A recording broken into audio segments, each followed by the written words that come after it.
Venice, city on the water.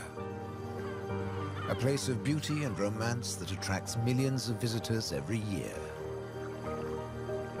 Just a few steps from the well-trodden tourist routes, there's a very different Venice, one populated by fascinating creatures.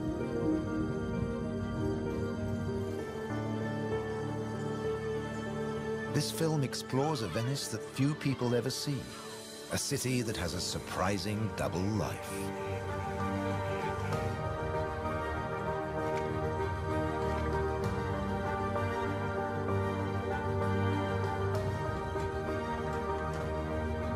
There are secret places and wild creatures in this watery world that most outsiders never discover. In the skies above, on the beaches, and in the canals are the true Venetians that live in every hidden corner of the city and the lagoon. Wild Venice is their home.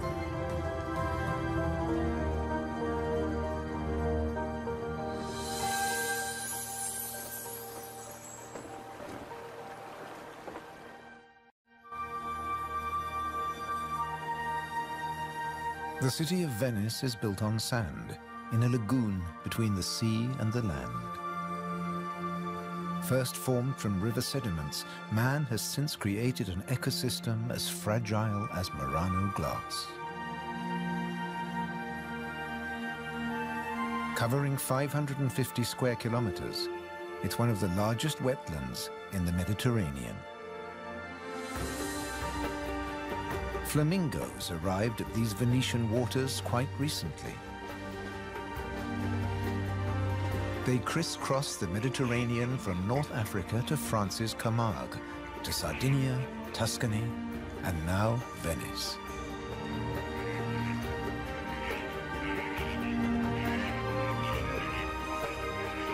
They feed on vegetable matter and small creatures they find in the mud of the lagoon. In the shadow of Venice, the lagoon is the northernmost flamingo habitat in Europe.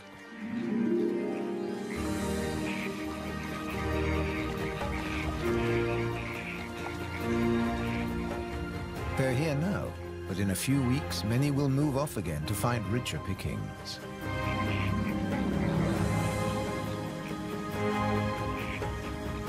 Their takeoff may look clumsy, but once in the air, their flight is balletic and elegant.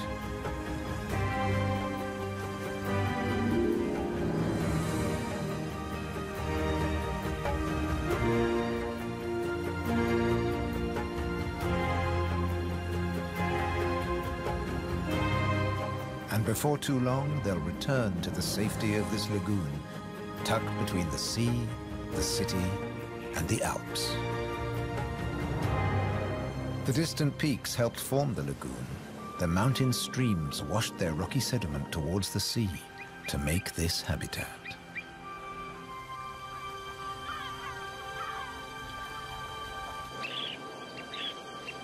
Some of the lagoon's other birds are ready to leave. Dunlin, small waders, fed well in the rich mud. They rest on the wooden piles that support the whole of Venice.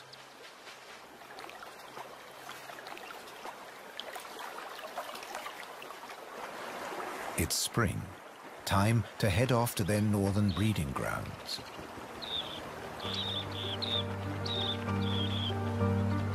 But the cormorants won't be lonely this summer. As the Dunlin fly away, other birds are flocking in. A bird's eye view reveals the full beauty of the lagoon.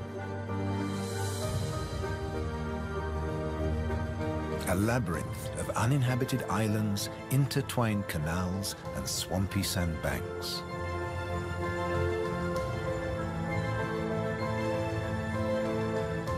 These marshy wetlands are known as the Barene. To survive here, plants need to like salt water and flooding. Natural arteries called gabi meander through the brackish gardens, keeping the lagoon alive. The same waters flow through the city. The curving streams between the islands became the magical canals of Venice.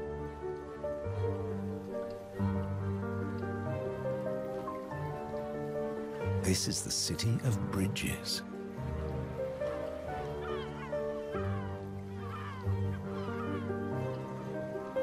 Visitors are mesmerized by the romance of the canals and the ancient architecture, and often miss the smaller, wilder sights around them.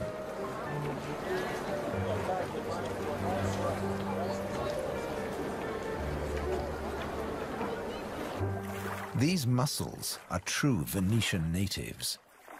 And now, in spring, they're breeding. The males spawn into the water, and each female produces up to 10 million eggs. Most of the larvae are eaten by other inhabitants of the canals, but up to 10,000 young shellfish will survive.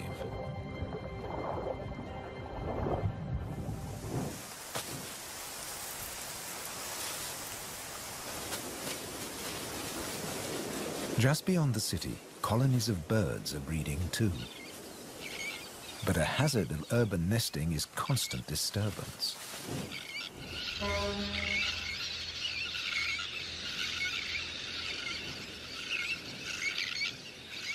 Little terns will quickly fly back to their eggs and can miraculously find their own nest scrapes in the crowded colony.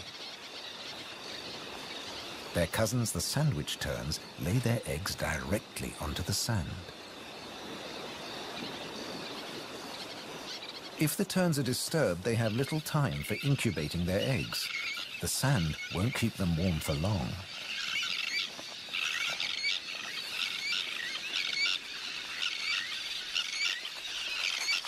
And left out in the open, they could be an easy target for predators.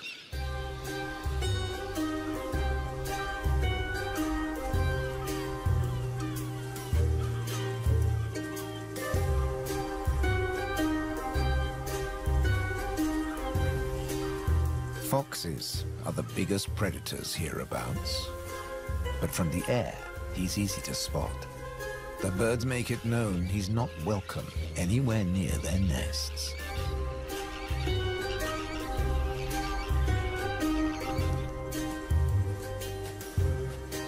Foxes would rather not get their feet wet. Hunting in these swampy areas is a frustrating business.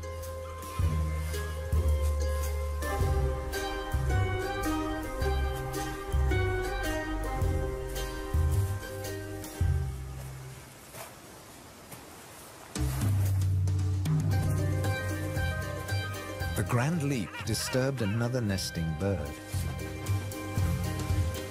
Now it's a question of following the scent.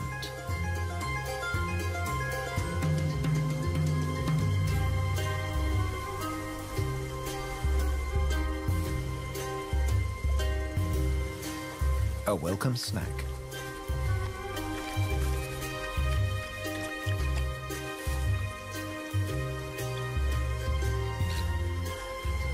Just beyond the sand dunes is the busy colony.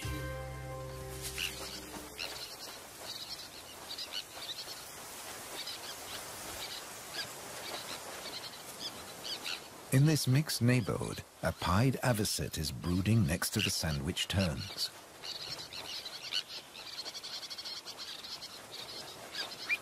With nests so closely packed, there can be conflicting territorial claims with the common terns.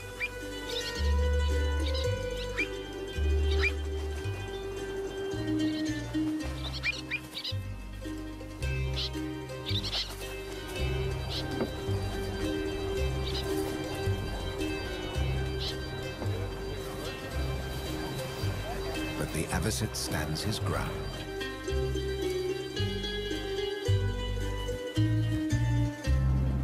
The Grand Canal is the main waterway of Venice, dividing the city in two. It follows the course of the ancient river Brenta that runs from the Alps all the way into the lagoon. It offers a journey through architectural history, starting in the 13th century.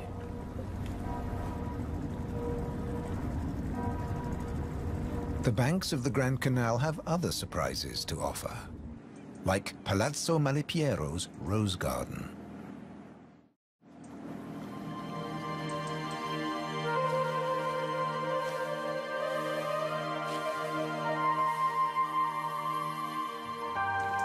Nestled between the buildings is a hidden paradise.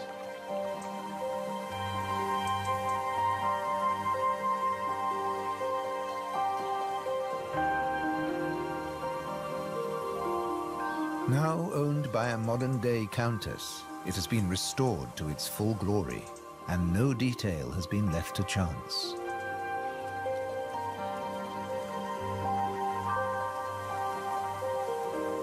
With the luxury of space in a city whose every square centimeter is exploited for maximum profit, it's also a sanctuary for many small animals.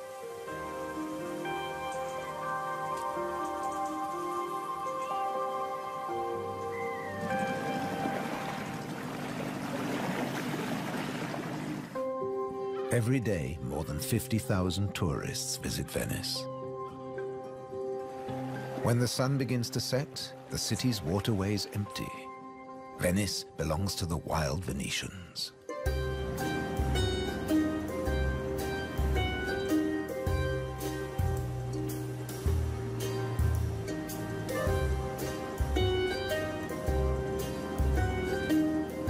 Rats prefer to search for food in the cool night air.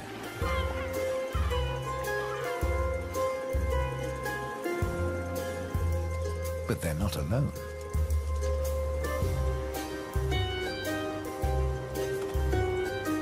Pine martins are hungry too, and rats are on their menu. Pine martins are welcome in the city as they're natural rat catchers.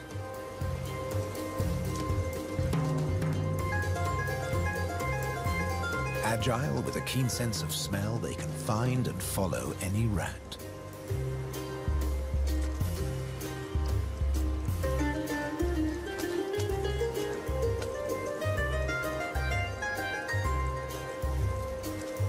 But they're endangered too. Since the rat population boomed, ironically, many martins have been killed by rat poison. The rat won the day, and the pine marten has to settle for dessert.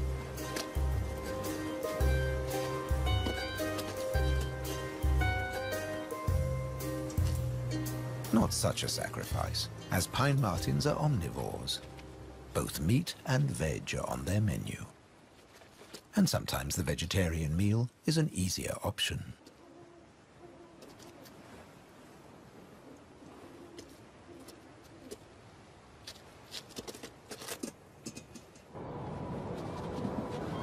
As the rat prepares to sleep, the city of Venice is beginning to wake up. The floating vegetable stalls are the first to move into action.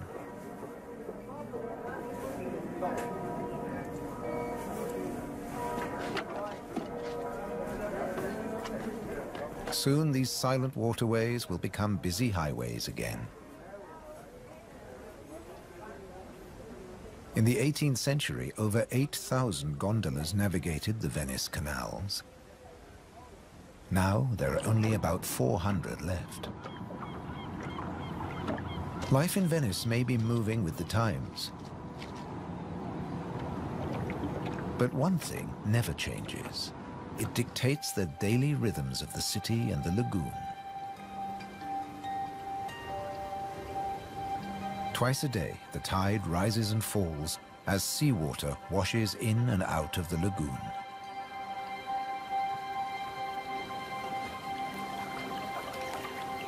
The water level changes by up to 60 centimeters. Smooth lakes disappear into swampy wetlands, only to return hours later.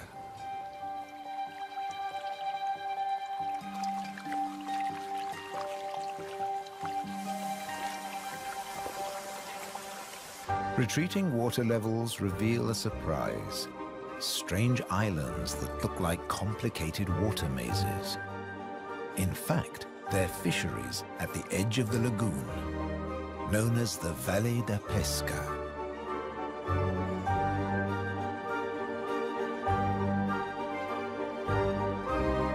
They've been worked by the same families for generations, using a simple but ingenious method.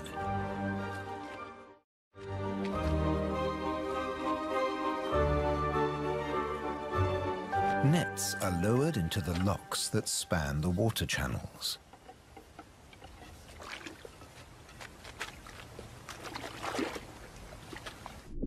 In the springtime, the locks bar the way to the young fish that stream into the lagoon to feed.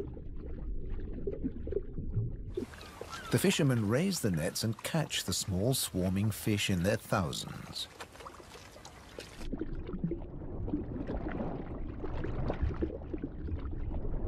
It's easy to scoop them out, but these fish are not for eating.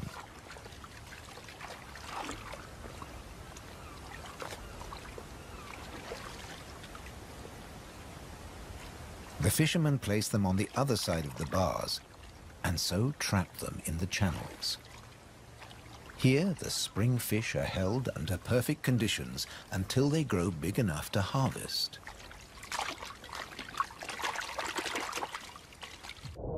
In the autumn, when the fish try to return to the sea, they're simply netted again. This time, they don't get away. Kingfishers have a more dramatic technique.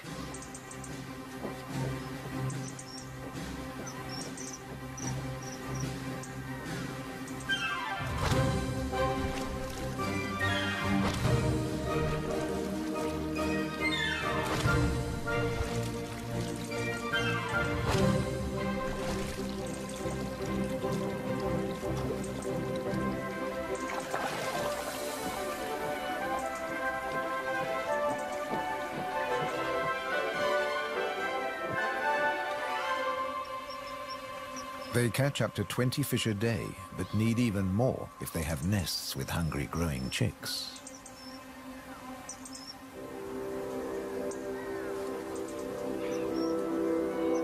It takes enormous skill, but also violence.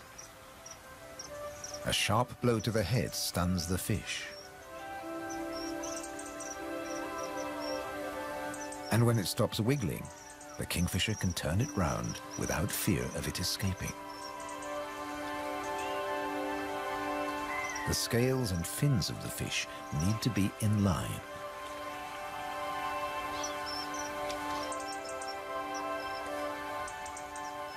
Now it's ready to swallow.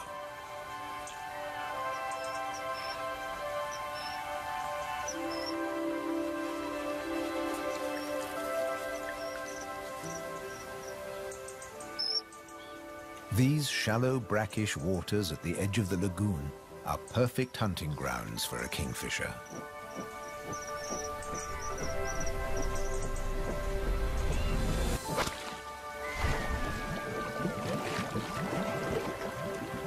But not every dive is successful. They'll snatch the odd insect in the air, but 95% of the kingfisher's catch must be made underwater. The cormorant has an easier life, as does the little egret. And some don't even get their feathers wet while hunting. There are plenty of fish in the lagoon, but they're not only found in the wetlands. These waters flow through the city too. And there are fish to be caught in the canals. Beneath the bustling jetties of the famous vaporettos or water taxis, wildlife flourishes. Even here, the little egret can fish where the water is deeper and turbulent. It's not easy to keep an eye on a moving target from a moving base.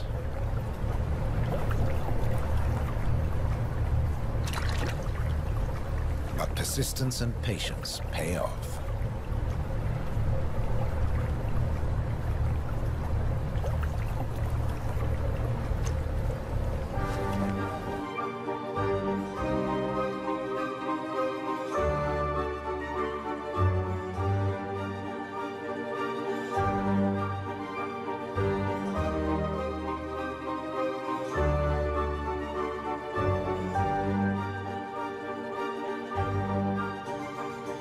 3 narrow inlets connect the lagoon to the sea.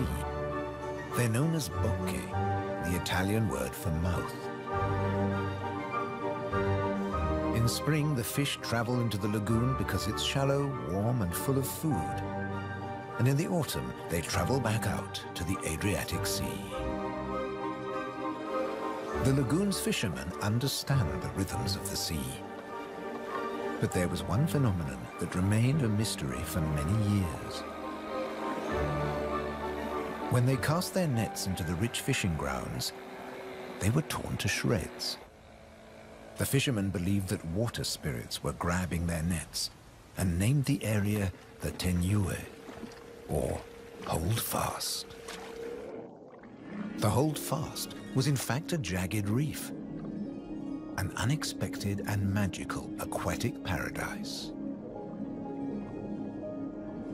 These unique natural rock formations are similar to coral reefs.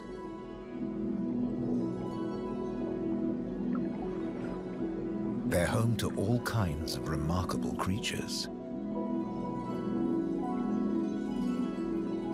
Serpent stars, or marine annelids.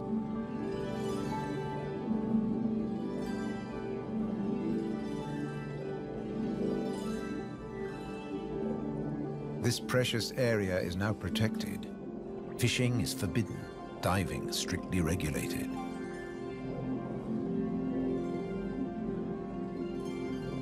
Even harvesting a shellfish delicacy like these canastrelli is banned.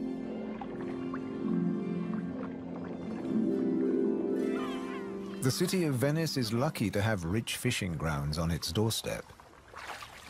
The catch is seasonal, and in spring the fish are small.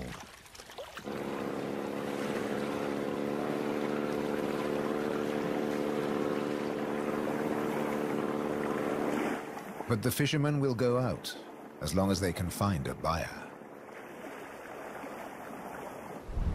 Only the weather can hold them back.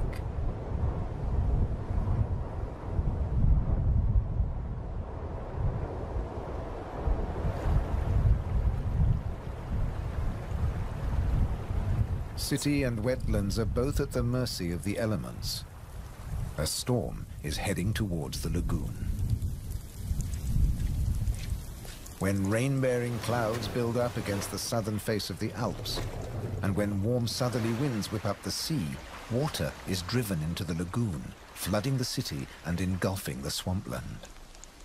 This extreme high tide is known as aqua alta, and can be disastrous for ground-nesting birds. Thankfully, it's rare in the springtime.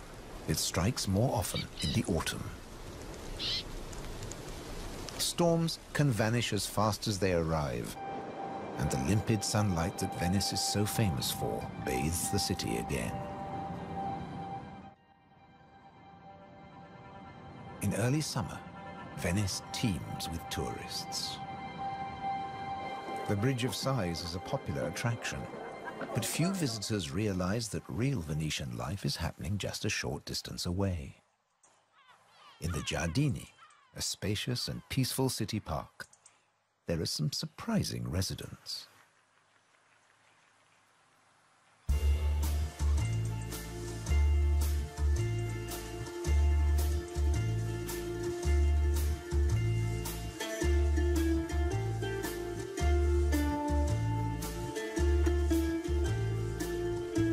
This prehistoric-looking creature is an amorous green toad looking for a mate. After all, this is the city of romance. But for a toad, finding a partner in a city isn't always easy. Even a quiet park is full of danger and disruption.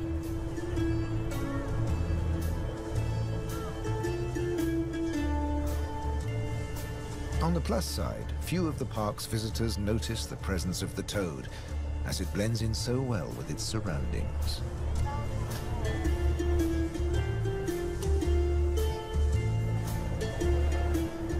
Another of the city's visitors is far more conspicuous.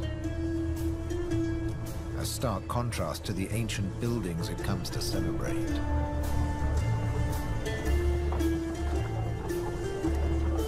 and a danger to the fragile city. The toad at last finds a more secluded waterside spot. Soft light, gentle fountains, the perfect place to mate. Venice is full of secret places hidden away from the main tourist routes.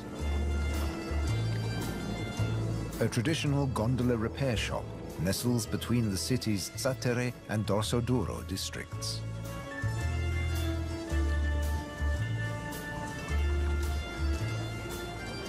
Craftsmen repair the boats in the peace of the backwaters. The tranquility also attracts some exotic-looking animals.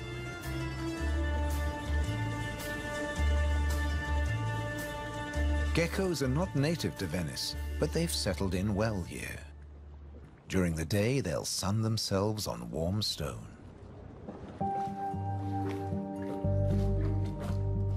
They're waiting for nightfall, when the insects they eat will emerge. And in the golden light, birds that hunt geckos settle in for the night. Terns fly back to the safety of the colony, and others enjoy a final bath.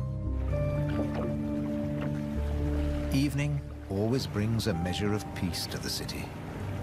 The Grand Canal is now very quiet, a perfect time for the gecko.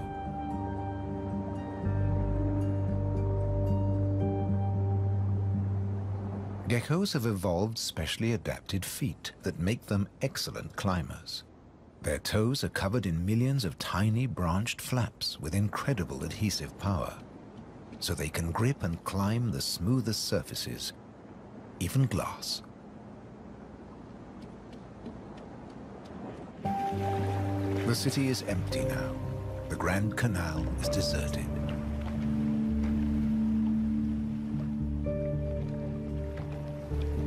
The evening's activity has passed to Venice's bars and restaurants.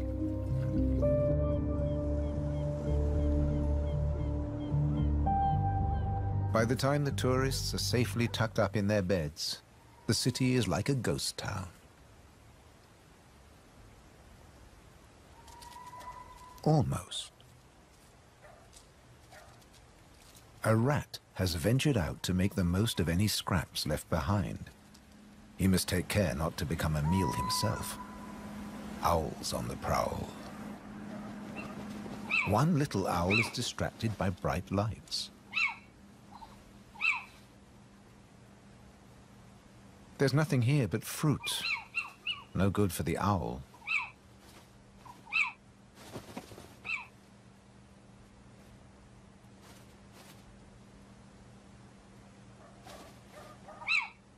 This house call hasn't paid off. Time to make a swift exit. The lucky rat will make it home tonight.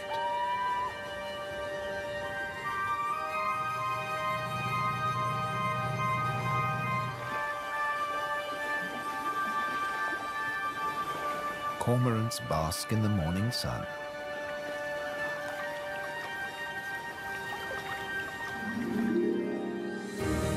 The terns start fishing early.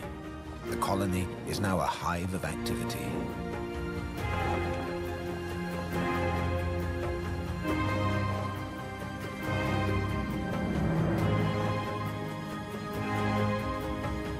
The first chicks have hatched. Exhausted from the effort of breaking out of the egg.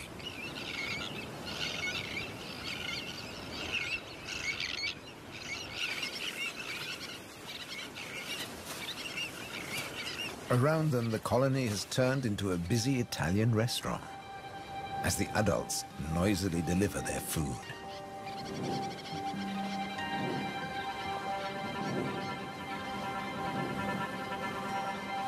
The chicks blend in well with the sand. Their cries for food are a new and insistent sound on the beach.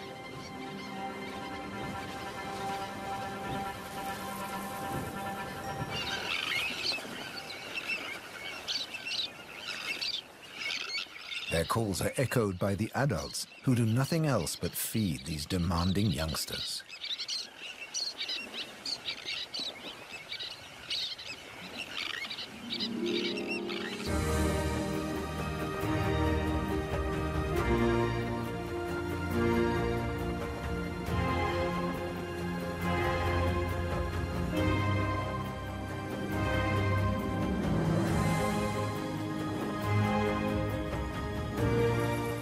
It's hot and humid, and the lagoon is at its most beautiful.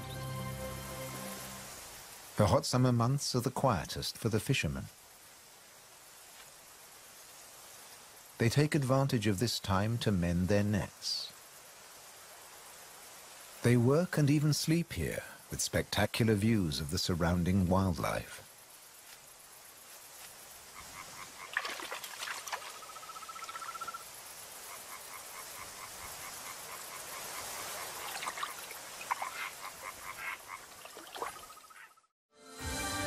About 8% of the lagoon's surface consists of islands. 20,000 people once lived on Torcello. Now only the cathedral tower remains. Burano is known for its colorful buildings. San Francesco del Deserto is home to a Franciscan monastery. The island of Madonna del Monte is being swallowed by the lagoon, but the ruins of its monastery still stand proud.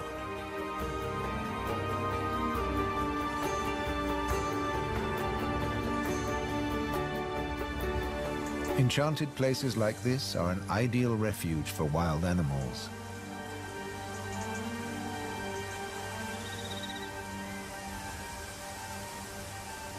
And the island's ancient monastery has some new inhabitants. The ruins are the perfect place for kestrels to nest.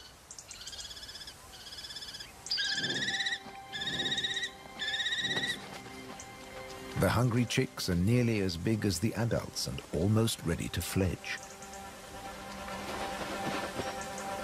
Feeding this brood is a full-time job for both parents.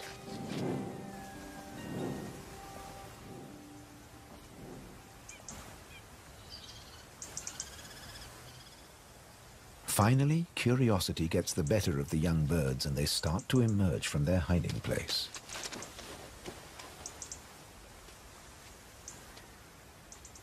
The first nervous explorer is soon followed by a sibling. They wait cautiously on a ledge, while one of the adults watches from afar.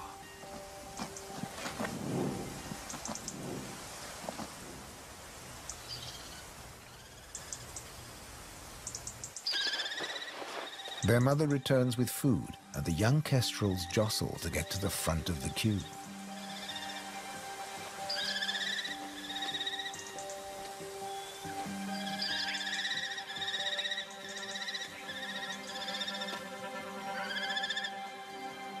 The keenest and the loudest chick is fed first.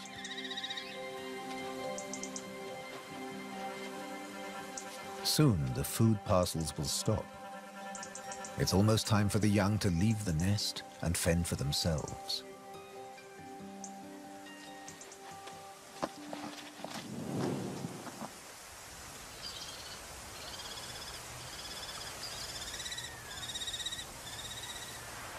Not all of the lagoon is quite so peaceful. Venice's Lido, with its luxury hotels, is where the human bathers gather.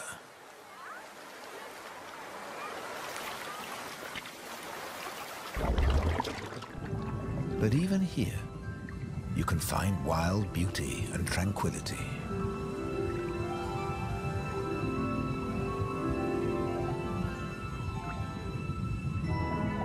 In the Tenue, Venice's reef, one of nature's most delightful performances is in full swing. The squid's mating dance. The pair move together like synchronized swimmers as waves of rainbow colors pulse along their bodies.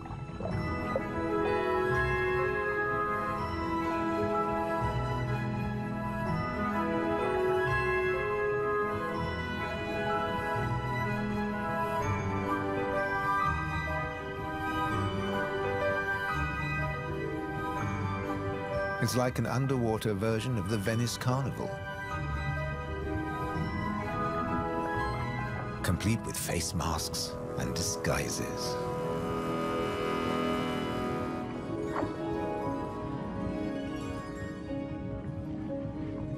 Decorator crabs change their shape by attaching sponges and algae to their bodies.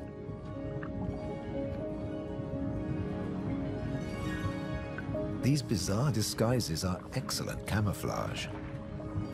The crabs creep past their neighbors and predators like living rocks from the seabed.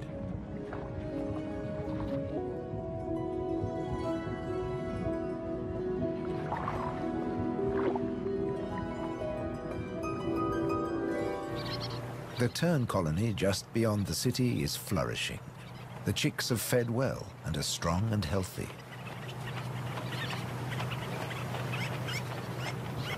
The young birds are gathered in a creche, with 1 or 2 adults looking after them all.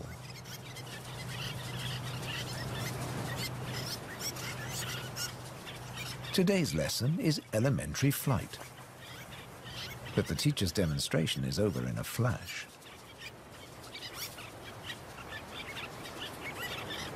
The young birds flap their wings to exercise their growing flight muscles, but they're not ready to take to the air yet.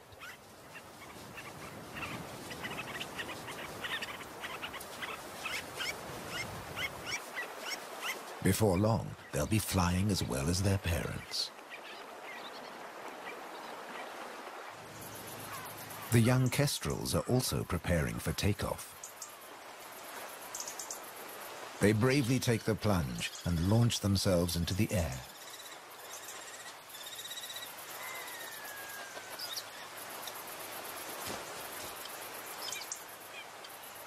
Dropping from a height makes their first flights easier. Once in the air, they're in their element and can glide and flap back to safety.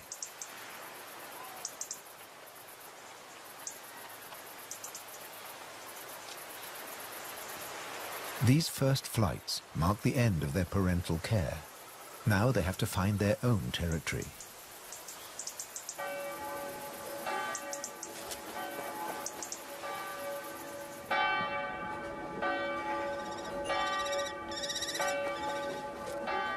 One of the kestrels has made its way to the nearby island of Burano. It's unlike the remote nest site, but it still has everything the kestrel needs. Just like the ruins, the brightly colored walls offer protection. These birds are welcome visitors, and the people here seem happy to have a kestrel watching over them.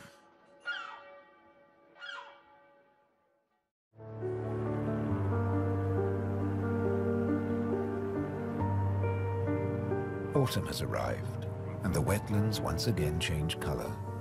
A plant called glasswort is responsible for this blush of pink. It flourishes in the swampy salt marshes.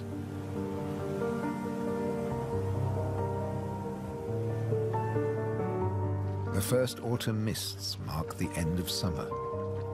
The bright, humid days give way to cooler, grayer hues. The sea and the sky seem to merge into each other. Now in September, the sea is generally calm. But from the autumn equinox, there are high tides. And sometimes, Venice floods. For now, the water is still and shimmers like liquid mercury. When the temperature drops, the beaches are finally too cold for tourists. Animals better equipped to bear the chill reclaim them. A hungry fox sniffs along the shore looking for food.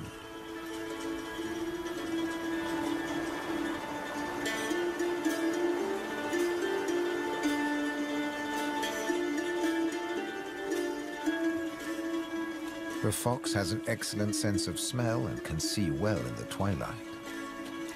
It has picked up a strange scent. Something smells good to eat. But quite where this food is hidden is a mystery.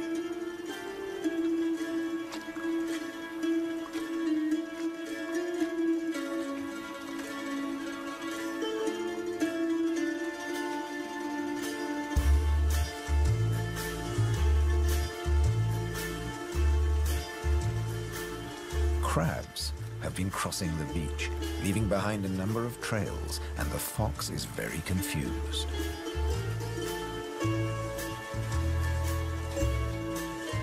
Finally, it follows its nose and comes face to face with a crab.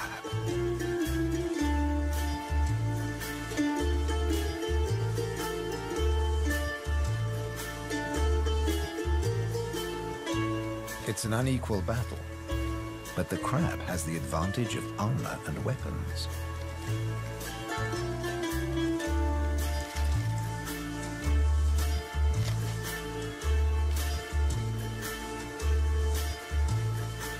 This meal is more trouble than it's worth.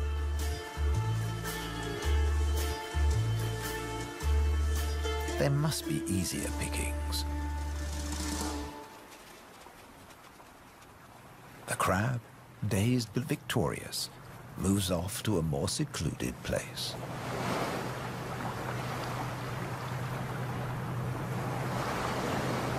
More crabs congregate on the shoreline looking out to sea.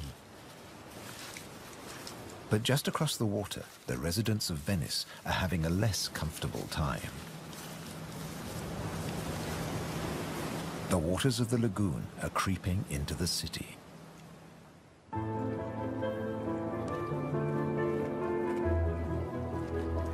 The autumn tides are getting higher, and water is seeping up through every available crack in the stones. The threat of acqua alta, the extreme high tide, is increasing every day. A combination of rising tides and the Scirocco winds cause this extreme event, and the rain just adds to it. Much of the city is only just above sea level, so there's very little to stop the floodwaters. This may look like a swimming pool, but it is in fact St. Mark's Square. Fortunately, this only lasts a few hours. Soft winter fog wraps the landscape like a blanket and brings the year to a close for Venice and its beautiful lagoon. The visitors have marveled at its sights, but many have missed the most fascinating wonders of all, the wild side of Venice. The city is empty now, but visiting season for the lagoon never ends. As one creature leaves, another takes its place.